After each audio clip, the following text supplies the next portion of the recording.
दोस्तों आज का ये जो वीडियो है ना, ये बहुत इंपॉर्टेंट है। मेरी बात ध्यान से सुनना। आज से 15-16 दिन पहले मैंने एक वीडियो बनाया था AMD Ryzen 7 5700X 3D, जो कि अभी 2-3 दिन में ही लॉन्च होने वाला है और अगले महीने तक हमारे पास इंडिया में भी अवेलेबल हो जाएगा। तो उस वीडियो को बनाने के बाद में मुझे रियलाइज हुआ कि ये जो पर्टिकुलर चीज है जो अभी आगे इस वीडियो में आपको समझाना चाहता हूँ, वो मैंने कहीं ना कहीं मिस कर दिया था, उस वीडियो में कवर नहीं किया था, जो कि बहुत इंपॉर्टेंट है। और इसलिए मैंने सोचा कि एक अपडेट वीडियो बना के आपको पूरी कहानी समझा देता हूँ ताकि किसी से कोई गलती ना हो जाए। ठीक है, ओके। तो जैसे पिछले वीडियो में ही मैंने आपको बोल दिया था कि ये पर्टिकुलर CPU AM4 सॉकेट का फिनोमिनल गेमिंग CPU रहने वाला है और ये सच बात है। ठीक है, अगेन मैं ये नहीं कह रहा हूँ कि ये CPU बुरा है या नहीं लेना चाहिए, लेकिन किसको लेना चाहिए और किसको नहीं लेना चाहिए ना, ये समझना बहुत जरूरी है। ठीक है, तो ये पहला CPU होगा जिसको मैं लॉन्च के साथ ही आपको रेकमेंड कर सकता हूँ, क्योंकि बहुत सही प्राइस में लॉन्च होने वाला है।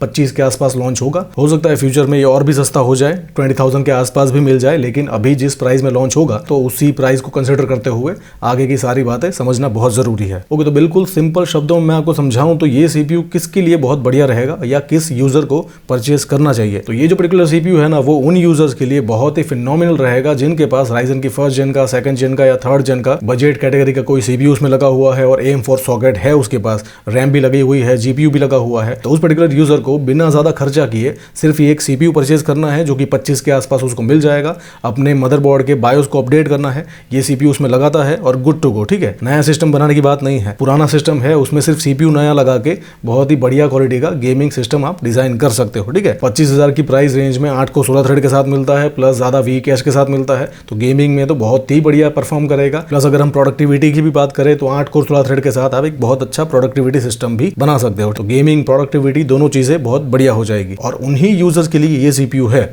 अगर आप ऐसे यूजर हो कि अभी आप सारे पार्ट्स नए बाय कर रहे हो और पूरा सिस्टम नया डिजाइन कर रहे हो, आपके पास पुराना कुछ भी पड़ा नहीं हुआ है और अभी सारे पार्ट्स आप नए परचेस कर रहे हो CPU के अलावा सारी चीजें, तो फिर आपको इस पर्टिकुलर CPU को छोड़ के इस पर्टिकुलर CPU के साथ जाना चाहिए, जो है Ryzen 5 7600X AM5 सॉकेट का CPU है। बिल्कुल न्यू सॉकेट है, इसकी फ्यूचर लाइफ बहुत अच्छी है। 6 कोर 12 थ्रेड वाला CPU है और उसी प्राइस में मिल जाता है। ये 25 के आसपास जैसे मैंने कहा लॉन्च होगा, ये अभी आपको उससे भी 2000 कम में यानी कि 23 के आसपास मिल जाता है। लेकिन अगर मैं बात करूं परफॉर्मेंस की, चाहे हम गेमिंग परफॉर्मेंस की बात करें या प्रोडक्टिविटी की भी बात करें, भले ही इसमें 6 कोर 12 थ्रेड है, लेकिन Ryzen 7000 सीरीज का CPU होने की वजह से पिछली जनरेशन का जो 5800X 3D है, जो कि इसका भी बड़ा वाला वर्जन है, ठीक है, ये जो है वो इसका छोटा वाला वर्जन है, तो इसको भी ये जो पर्टिकुलर CPU है वो चाहे हम गेमिंग की बात करें चाहे प्रोडक्टिविटी की बात करें, 6 कोर 12 थ्रेड के साथ उस 8 कोर 16 थ्रेड वाले CPU को, ज्यादा कैश मेमोरी वाले CPU को भी बीट कर देता है। तो मैं आपको रेकमेंड करूंगा कि अगर आप अभी नया सिस्टम बना रहे हो, बिल्कुल नया सिस्टम, सारी चीजें परचेज कर रहे हो, तो फिर आपको इस पर्टिकुलर CPU के साथ नहीं जाना चाहिए। मैं ये नहीं कह रहा हूं कि इस पर्टिकुलर CPU को परचेज करके आप एक नया सिस्टम अभी डिजाइन नहीं कर सकते। ठीक है, डेफिनेटली आप 500 सीरीज का कोई चिपसेट ले लो, इस पर्टिकुलर CPU को उसके साथ कंबाइन करो, अच्छी सी DDR4 मेमोरी ले लो, अच्छा सा GPU लगा के भी एक अच्छा गेमिंग सिस्टम डिजाइन कर सकते हो। लेकिन अभी आप एक नया सिस्टम, पूरा का पूरा नया सिस्टम डिजाइन कर रहे हो, सारे के सारे पार्ट्स परचेज कर रहे हो, तो अकॉर्डिंग टू मी आपको 5700X 3D के साथ और AM4 सॉकेट के साथ नहीं जाना चाहिए। आपको परचेज करना चाहिए ये वाला CPU 7600X, जो कि AM5 सॉकेट के साथ आता है। AM5 सॉकेट की लाइफ अभी जस्ट शुरू हुई है, आगे 5 साल तक ये सॉकेट कंटिन्यू रहेगा। तो अभी आप इस CPU के साथ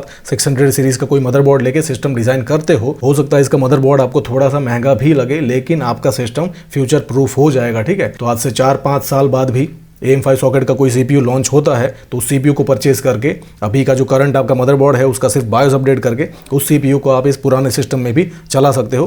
AM4 सॉकेट की अगर मैं बात करूं तो उन्होंने 7 साल तक नए CPUs लॉन्च किए हैं, तो AM5 सॉकेट के लिए तो 5 साल तो पकड़ के ही चलो, हो सकता है उसके बियॉन्ड भी 6 या 7 साल तक भी AM5 सॉकेट पे अपडेट आते रहे, नए CPUs लॉन्च होते रहे। परफॉर्मेंस के अलावा आपको AM5 सॉकेट के साथ जाने से और इस पर्टिकुलर CPU को सिलेक्ट करने से, नया सिस्टम बनाने से आपको जो एक्स्ट्रा मिलता है कंपेयर टू AM4 सॉकेट और 5700X 3D, वो है एक तो आपका फ्यूचर पाथ खुला रहेगा, उसके अलावा आपको DDR5 मेमोरी का भी सपोर्ट मिलता है, प्लस PCI Express Gen 5 का भी सपोर्ट मिलता है। ठीक है, और मैं फ्यूचर का सोच के देखूं तो जितनी भी अब SSDs आएगी या जितने भी ग्राफिक्स कार्ड आएंगे वो Gen 5 सपोर्टेड ही आएंगे। तो अकॉर्डिंग टू मी अभी आप एक नया सिस्टम डिजाइन कर रहे हो तो आपको इस पर्टिकुलर CPU के साथ और AM5 सॉकेट के साथ ही जाना चाहिए। अब ये कंपैरिजन है 5800X 3D वर्सेस 7600X का, 50 से ज्यादा गेम को बेंचमार्क किया गया है। तो ये जो पर्टिकुलर CPU है 7600X, वो 6 कोर 12 थ्रेड के साथ भी इस पर्टिकुलर CPU को, भले ही इसमें 8 को 16 थ्रेड है, ज्यादा कैश मेमोरी है, लेकिन फिर भी ये जो CPU है वो इसको गेमिंग में बीट करता है। तो 5800X 3D है वो 7600X से